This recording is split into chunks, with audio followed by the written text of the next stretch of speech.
Hello, everybody. My name is Robert. Welcome to I'm 70 Now What? I just recently, on July 22nd, turned 70 years old. And you'll probably never guess how I spent that day. A lot of people have asked me.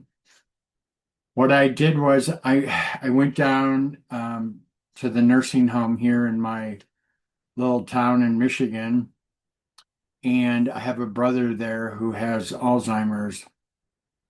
And I went there and I sat with him. I think there's 500 people there, 500 patients. And I went there and I sat and we sat out in the hallway. And, my brother, he recognizes me, but he can only smile at me and occasionally use a word or two. And I sat there and I looked at all these people who were patients who were in their 70s and 80s, maybe some were in their 60s. I don't know. But at first I thought, wow, look at this population that's unable to take care of themselves. And I felt a little bit sad about that. And then as I began to watch, my eyes wide open, I began to see that the caregivers, which included nurses and licensed practical nurse and cafeteria, all the support staff, they were all so understanding and patient and loving and caring and providing this patient population with the needs that they deserve. And that sort of warmed my heart because I thought to myself, this may very well be where I end up at some point. And after watching what I was watching, I made that okay. I made it okay.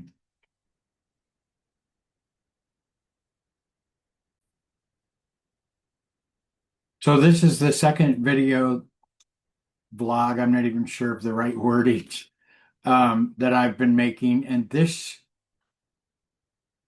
on this video, I am going to be interviewing someone who is also in their 70s. And I'd like to introduce him to you and ask him some questions at the same time. Um, and his name is Michael.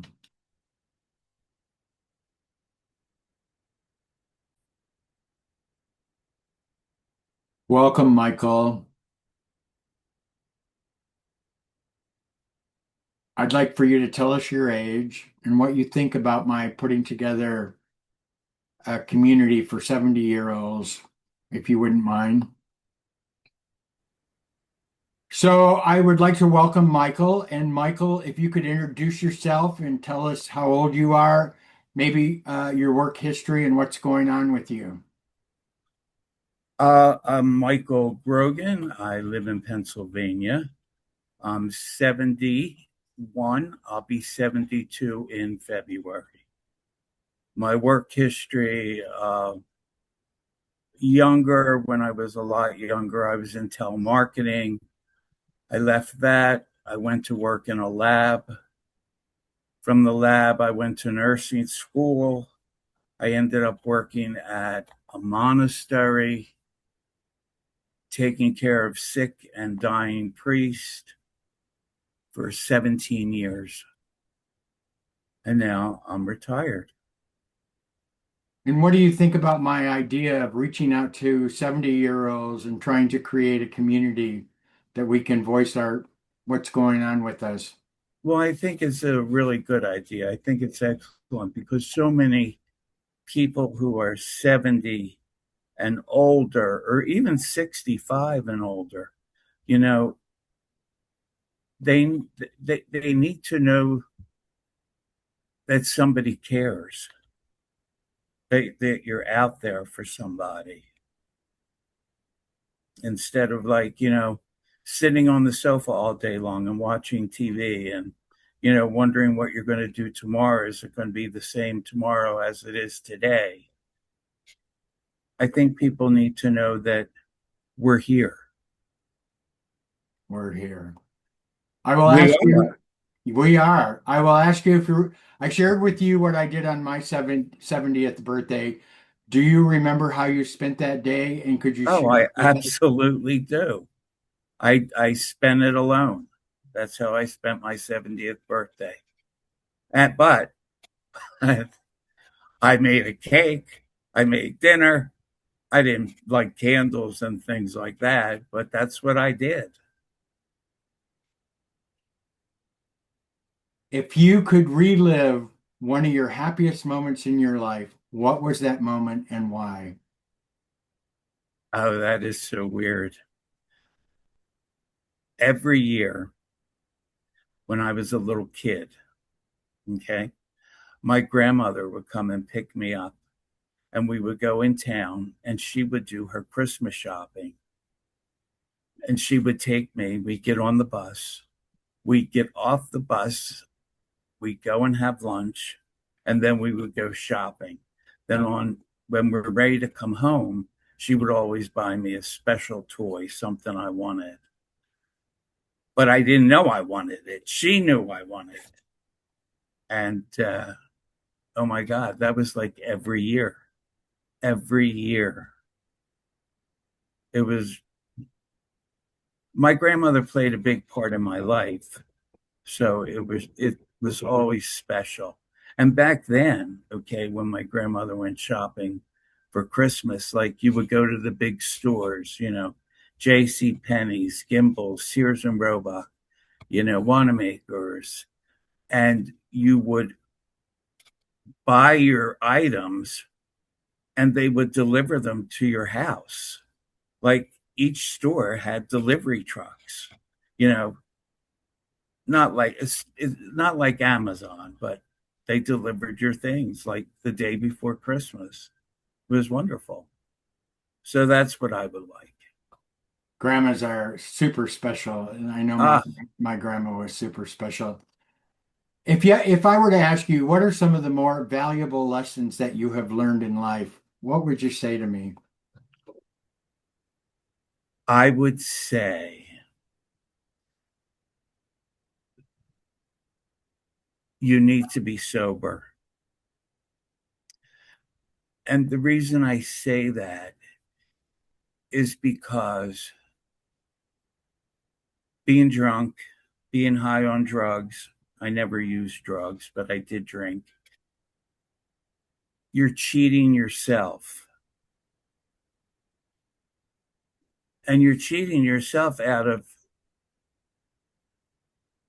fun times, fun times with your family, fun times with your lover, fun times with your boyfriend, and you end up being alone. So, my advice would be go through life sober. And I think you'll be able to deal with problems better. That's what I would say.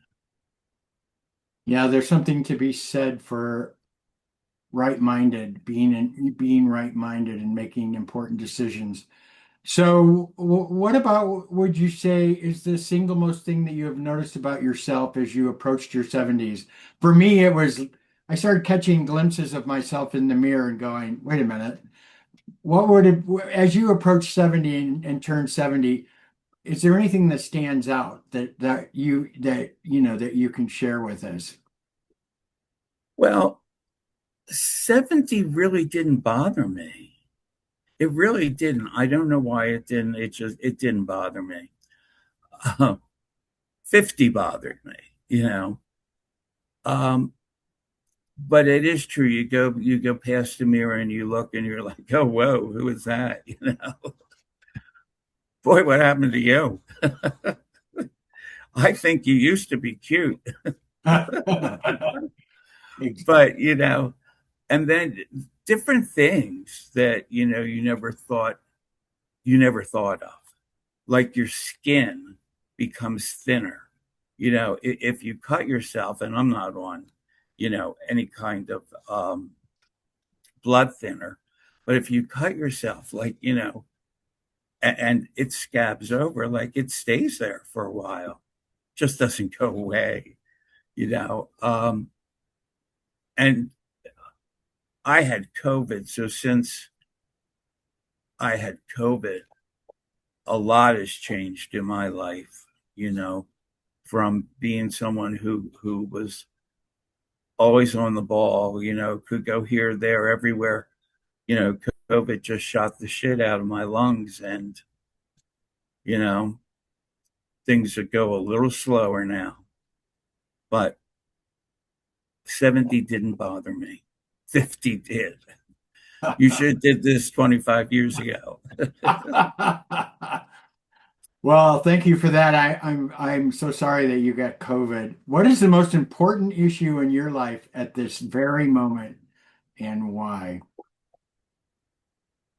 The most important issue. I think the most important issue in my life is just making it through day after day. You have to make each day count, and it has to be important to you. You have to get up in the morning. You have to take a shower. You have to get dressed. You have to go out. You have to do something. You just can't sit on a sofa. So that's the most important thing to me. Self-care. I agree. Has your world gotten bigger or smaller since you turned 70? Smaller. And that's because I really don't have any friends. All of my friends have passed away, so I really don't have any friends. Um, the apartment complex that I live in, there's people that I associate with, but they're not they're not my friends.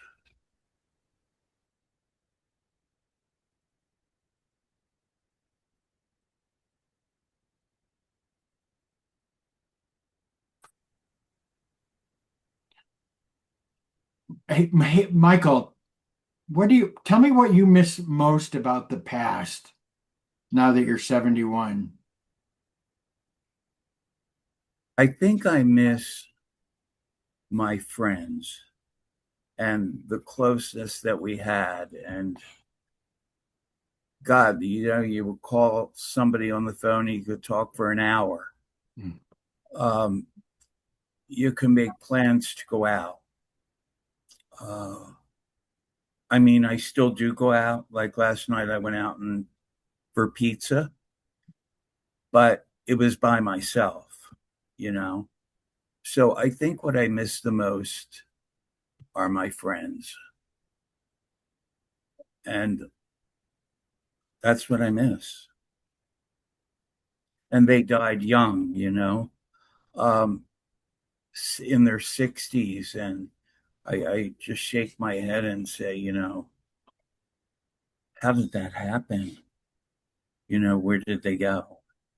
And it was like one after the other, you know, cancer, and uh, that's what I miss. Well, I certainly understand that. And I think it's all the more reason to have a channel like this that we can build a support group of people. I Right. I'm so Because we're all out there, and we need something like this. So I think you're right. yeah. So thank you for helping me build this. I have a couple more questions and what Fire mess away. what what message do you have for other 70-year-olds? Oh, wow. Take care of yourself. You come first. You have to be your own advocate when it comes to your doctors, and what you want and what you feel. When you go to the doctor, tell them what's wrong. You have to be true to yourself at this point, because nobody's going to do that for you. Nobody's going to do it for you. you know you may go to the doctor with your lover or your sister or your brother or, whoever, but nobody knows like you know yourself. So you need to be an advocate for yourself and you need to do something. I mean, even though my friends are gone, I have associates that I live with, in the complex, in this apartment complex, and we do things together, but they're not like my close friends, if you know what I mean. You know, I know if I called like my friend Barb, she would be there in a minute, but you know, she's not like she's somebody I met when I moved in here, 5 years ago. So, she doesn't know me like my friends know me. Right, right. I understand that. I've learned, even though I'm a healthcare professional that retired, of course, I always am telling people my age or older that they need to be a part of their healthcare team. It's not Yeah. up to the doctors. They need to participate in that care team, and it's their right to do that. So I always tell them, you need to advocate for yourself. Okay, so one thing I asked you to do was I asked you to provide a picture of yourself, and I'm going to ask you what would your younger self say to your 71-year-old self? And give me just a second here, and I will post that picture right now. Oh. Okay. What would I say to myself? Um, gosh, from I would say to myself, okay, since I had a problem with drinking, I would say to myself, stay away from that.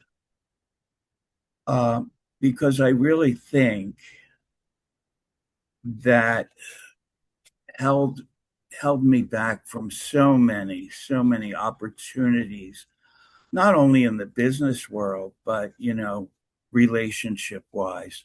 So that's what I would say to myself, be a little smarter, get a grip on yourself. And if you have to, slap the shit out of yourself sometimes, you know, that's what I would say. Well, thank you for that. I completely understand, the amount of money and the time that was spent getting ourselves into an altered state and the opportunities we missed. The It's sad. Yeah, it's sad. Thinking that, we had arrived and yeah, I can appreciate that. But you know what I did, okay, when I had stopped drinking, okay, I threw myself into work, you know. I I couldn't work enough hours, at work. Um, I would work every holiday, and I did that for 17 years. And I was in healthcare. And the reason I did that is so the girls that I was working with that had families, they could have off, and I would work. And the funny thing is, you work with these people for years and then you retire. Okay, where are they? Because guess what? They don't call Mhm. and they're not going to call, you know? And I think I miss that too. But, life goes on. It certainly does, Michael. Is there something you could ask of this world to make the quality of your life better today? Ah,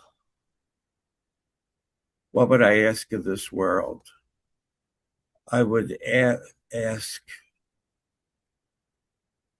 for better health care. I would ask for the prices of groceries to go down, the price of gas to go down, you know, and it doesn't matter who you voted for. Okay. Well, the way that I feel about it is this: the senior citizens, us baby boomers, who are the largest population on this planet and who have contributed to society um, throughout our lifetime, I would ask that we be treated better and given special treatment when it comes to taxes and health care and Exactly. benefits because we have contributed. Exactly. We busted our asses for a long time, Exactly. and it's time that society recognizes who And we that are. goes for the straight world and the gay world. Hmm. Because if it wasn't for the gay guys out there now Yeah, and the girls, it's like we did this. yeah. We marched on Washington, when Clinton was in office, we did this. And the reason you have it easier is because we did it for you. We did the first steps.